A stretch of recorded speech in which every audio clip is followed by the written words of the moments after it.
It's a question for the ages. Are we alone in the universe? Believe it or not, we've actually been asked a lot to find out the answer. And a man who shared his experience with us 3 years ago is now sharing it with the nation. Will Whitson is live in Myrtle Beach to share our own experiences with the supernatural. Will.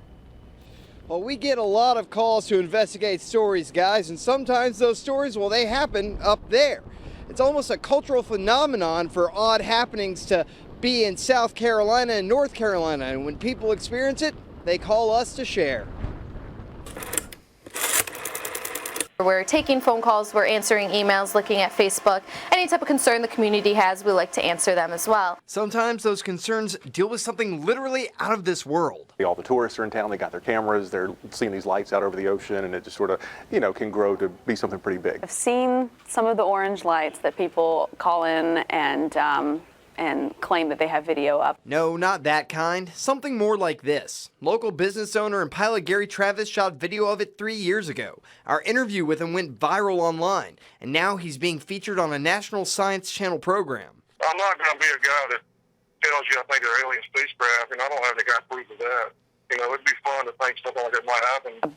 About 5 to 10 feet above the two-story building or home was two bright lights that showed up. Check this out. The National UFO Reporting Center keeps a database of reports in every state. There are almost 1,200 reports in South Carolina, many from right here in the Grand Strand. All of a sudden, the emails we get, the phone calls, the Facebook messages, they all really increase.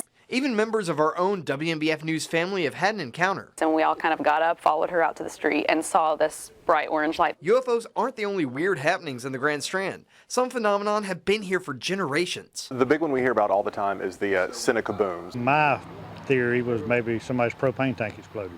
If you search hard enough, you may find a logical explanation. Probably the most common thing that we see around here is what's called chaff, which is basically little bits of metal particles that military aircraft drop. But after an encounter, you may want to believe there's something bigger out there. The universe is remarkable and it's infinite. Maybe we'll see a little sighting here over Myrtle Beach, over the Atlantic, and we'll be able to be live local late breaking on the scene then too.